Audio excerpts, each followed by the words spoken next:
వాగ్దానములన్నిచ్చి నెరవేర్చి యేసు నామంలో మీకు శుభములు పలుకుతూ నేటి బంగారు పెరుగులో కొన్ని ఆత్మీయ సత్యాలని మనం తలంచుకుందామండి. ప్రభువు మనకు ఎన్నో రకాల అనుభవాల్ని దినదినము అనుగ్రహిస్తూనే ఉన్నారు. మరిట మరి లోకంలో నిబ్బరంగా నిలబడాలంటే దేవుని సన్నిధిలో మోకరించాలి. ఒక ప్రసంగం పొడవు కన్నా దాని లోతు అంటే లోతైన అర్థాలు శ్రోతలకు మేలు చేస్తాయి. కాలము, ప్రకృతి, సహనము మరి ముగ్గురు మహావైద్యులే మనకి. ఆయనకు లోబడటానికే దేవుడు మనల్ని పిలిచాడు. ఆయనకు సలహాలు ఇవ్వడానికి కాదు. మనకు మనమే ఉపయోగకరంగా ఉండాలంటే మన జ్ఞానం ఉపయోగించుకోవాలి. ఇతరులు మనకు ఉపయోగపడాలంటే మన హృదయాన్ని ఉపయోగించాలి. మన తప్పులను సమర్థించుకోకుండా ఉండగలిగితే వాటి నుండి మనం ఎంతో నేర్చుకుంటాం. నోరు మూసుకోవడం అన్ని అవకాశాన్ని ఎప్పుడూ పోగొట్టుకోకు. ఇతరులు విమర్శించేందుకు నీ వేలు చూపక వారికి సహాయం చేయడానికి కోసం నీ చేయి చాచాలి. నిజమైన శిష్యరకు అన్న నిఘంటువులో వెనుకంజ వేయటం అన్న మాటే లేదు. ఒక సమస్యను పరిష్కరించవలసి వచ్చినప్పుడు దేవునిపై భారం వేసి ముందుకు సాగాలి. పరలోక ప్రయోజనాలను దృష్టిలో ఉంచుకొని ఇహలోక లక్ష్యాలను మలుచుకునేవాడే తెలివైనవాడు. బైబిల్ మనకు అనుకూల ఆహారంగా ఉండాలనే ఉన్నదే దేవుని ఉద్దేశము. ఎప్పుడో పండగ పబ్బాలకు పనికొచ్చే పాయసంలా ఉండాలని కాదు. క్రీస్తుకు బానిసలమై విధేయులమై ఉండటంలో అసలే స్వాతంత్ర్యం వర్ధిల్లుతుంది. ఒక వ్యక్తికి శృతి మించి ఖండించట కంటే మితిమీరి క్షమించటం శిలువ ప్రేమ. దేవుణ్ణి ప్రేమించకుండా ఆయన కానుకలు ఇవ్వచ్చు, కానీ కానుకలు అర్పించకుండా మాత్రం ప్రేమించలేము. రక్షణ గురించి ఉపన్యాసాలు ఇవ్వడం కంటే, వ్రాయుట కంటే, పాడుట కంటే బ్రతుకులో దాన్ని ప్రదర్శించుటే నిజమైన మరి సువార్త సేవ. అయితే ఈ దినాన్న మరి కీర్తనలో ఉండే విశిష్టత, వాగ్దానాల విశిష్టత మనం తెలుసుకుందామండి. మరి నేను నాకు సుపరిచితంగా ఉండేటువంటి భక్తుల యొక్క మరి వారి యొక్క యూట్యూబ్ ద్వారా సేకరించినటువంటి అనుభవాలు నాకెంతో మేలు చేశాయి. అది మీకు కూడా ఆశీర్వాదకరంగా ఉంటుందన్న ఉద్దేశంతో నేను ఈ జ్ఞానం పంచుకుంటున్నాను. అనేక ఆశీర్వాదాలు ఇచ్చేవాడే మన దేవుడు కదా. 2 Peter 1:4 ఆ మహిమ గుణాతిశయములను బట్టి ఆయన మాకు అమూల్యమైన వాగ్దానములు ఇచ్చారు. దుష్టత్వం తప్పించుకొని దైవ స్వభావంలో భాగస్థం కావాలనే దేవుడు వాగ్దానం ఇచ్చాడు. అందుకని మనం చిన్నప్పుడు పాడుకుంటాం, every promise in the book is mine, every chapter, every verse, every line, all are blessing from the God divine, every promise in the book is mine. నిజమేనండి, ఎవ్రీ ప్రామిస్ మనకే. మనట బైబిల్లో 8,810 వాగ్దానాలు ఉన్నాయట. అవి 7,487 ప్రామిసెస్ మనుషులకు చేసిన వాగ్దానాలట. అబ్రహాముకు వాగ్దానం చేశాడు, అది నీతిగా ఇచ్చాడు, నమ్మాడు కూడా. ఎఫ్ఎస్సిలో వాగ్దాన నిబంధనలో స్థిరపరచాడని చెప్తాడు. దేవుని వాగ్దానాలు దేవుని బయలుపరుస్తాయి. మరి 12 అబ్రహాం వాగ్దానము గొప్ప దేవుడు మరి జ్ఞానకు మితిలేని విధంగా మనకి చూపించాడు కదా. నేనే నీకు మరి అధిక బలం ఇస్తాను ఎల్షద్దాయ్ అన్నాడు. ఆయనే బలపరుచుకునేవాడు. వాగ్దానం విలువైనవి. మరి 34 నిర్గమాకాండంలో నీ సన్నిధి కావాలంటే మహిమపరుచుకున్నాడు. ఆయన దేవుడు సాత్వికుడు, అద్వితీయుడు. మరి ఆయన అర్థం అవ్వాలి మనకి. ఆయన జ్ఞానంలో ఎదగాలి. ఆయన జ్ఞానం అర్థం చేసుకోవాలి. సర్వసంపదలు సమృద్ధిగా ఇచ్చేవాడు. అధికమైన బహుమానాలు నేనే అన్నాడు. అందుకని మనకు అర్థమయ్యే రీతిగా ఆయన జ్ఞానంలో ఎదగటానికి ప్రయత్నిద్దాం. నిరీక్షణ కలిగించే మరి ఆ కీర్తన ధ్యానించుకుందాం. ఎల్లప్పుడూ నేను యెహోవాను సంతిస్తాను, నిత్యము నీ కీర్తి నా నోట ఉండను. అభిమలేకుతో తొలివైపడినబడక అప్పుడు 34వ దావీదు కీర్తన రాయడం జరుగుతుంది. ఎప్పుడు ఆరాధించాలి? శ్రమ ఎప్పుడు? యెహోవా యొద్ద విచారణ చేయగా నా భయములు అన్నిటి నుంచి తప్పించాడు.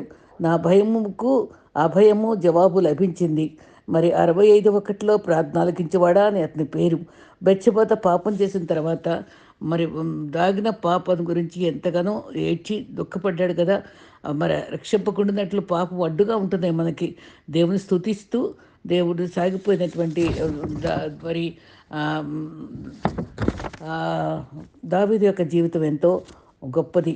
1 సమూయేలు 25:3 నువ్వు ఆశీర్వాదం పొందువు గాక. ఎన్ని అభయాలండి. హెబ్రీ 11 వాగ్దానం పొంది ఎన్నో అగ్నిపదాలు చల్లార్చిన గొప్ప దీవెనలు ఉన్నాయి. సంతోషము జీవము ఇచ్చేవే వాగ్దానాలు. యెహోవా విమోచించిన వారు సంతోష గానాలతో వస్తారు. దేవుడిచ్చే అభయము 125వ కీర్తన 2, యెరూషలేము రక్షణ కవచము కదిలించబడదు, ఆయన చుట్టూ కాపలా ఉండి మనల్ని కాపాడుతాడు. 139లో దావీదు తన దేవుడి చుట్టూ కూర్చుండి మనల్ని అందరినీ భద్రపరుస్తాడని కూడా దాంట్లో రాస్తుంది. మరి 1 సమూయేలు 14:37లో సౌలు ఫిలిస్తీన్ల గురించి విచారణ చేయగా ప్రత్యుత్తరం ఇవ్వలేదు.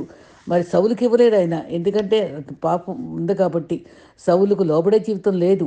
నీతిమంతుల ప్రార్థన మాత్రమే ఆలకిస్తాడు. వాక్యానుసారంగా జీవిస్తే మన జీవితాల్లో ప్రార్థనా పరులు ప్రార్థనలు ఎడతెగక మరి విసుగక తగ్గింపుతో ప్రార్థిస్తే అభ్యాసం చేసుకోవాలి.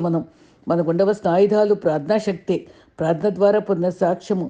ఒక పాపకు 10 ఏళ్ల లోపుగా ఉండేదట. సంఘంలో చెప్తుంటే 40 రోజులు పెద్దవాళ్ళతో పాటు ఉపవాసం ఉందట. ఎందుకు అంటే వాళ్ళ అమ్మేమో మంచం మీద ఉందట, తండ్రి ఏమో త్రాగుబోతట.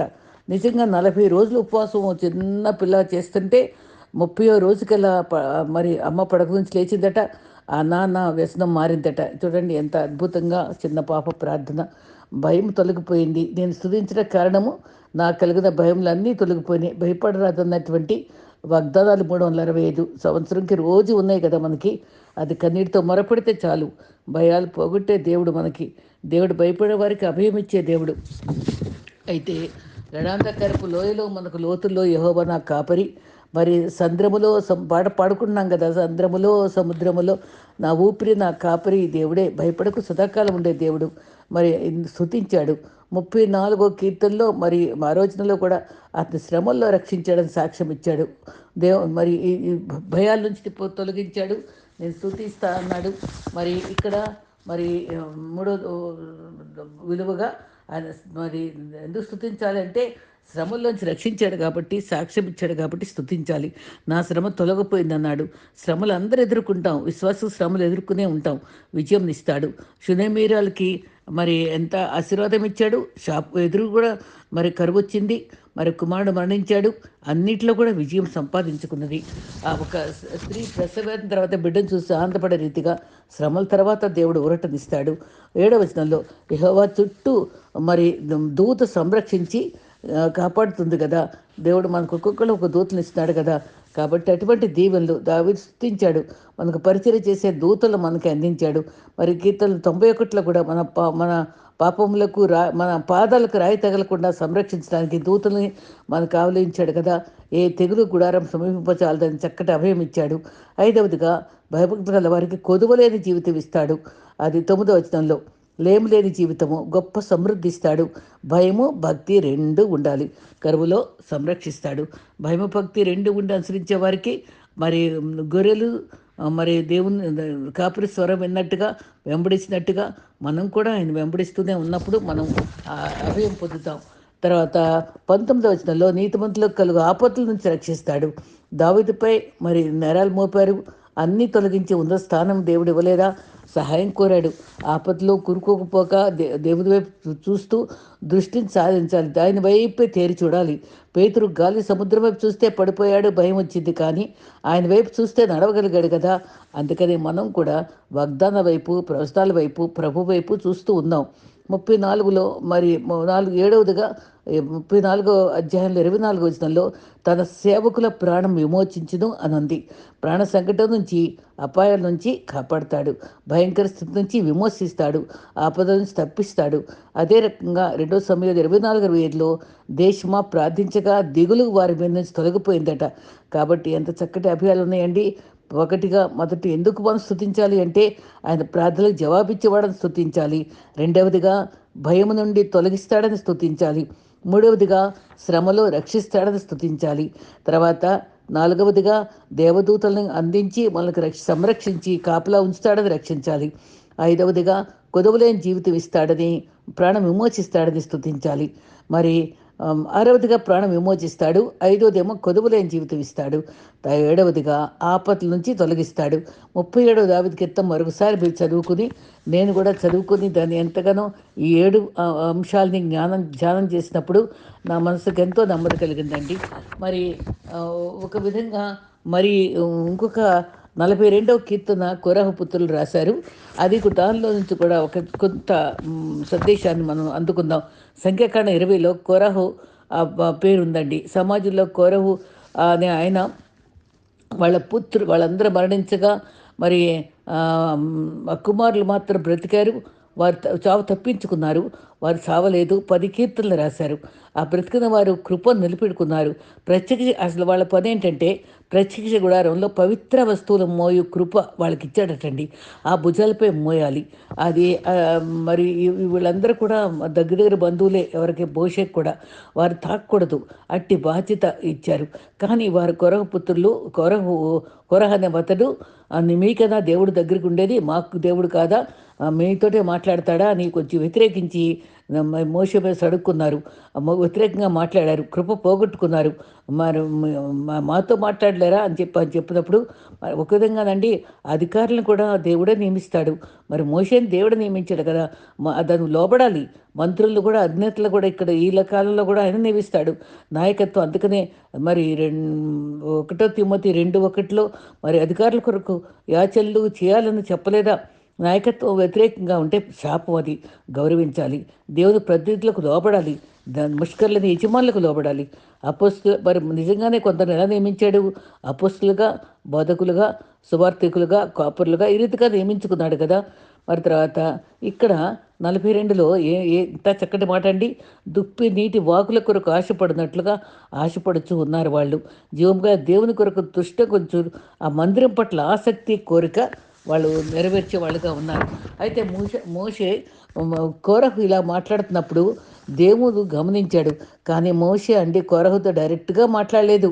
నిజంగా ఏ కష్టం వచ్చినా తండ్రి కంటే ఎక్కువ ప్రేమించే దేవుని సన్నిధిలో ప్రార్థించాడు. తన పక్షంగా దేవుడే పరిష్కారం చూపి తిరగబడిన వారిని మోషేకు దూరం చేస్తూ అక్కడ వాళ్ళకు ఉన్న చోటనే 250 మందిని నెరలు విచ్చి అది సజీవ సమాధి అయిపోయారు. 250 మంది కొరహు సంతతంతా. అప్పుడు ఈ కొరహు పుత్రులు ఇద్దరు కూడా మరణం తప్పించుకున్నారు. అది మన సంఖ్యాకాండంలో ఉంది ఆ చరిత్ర.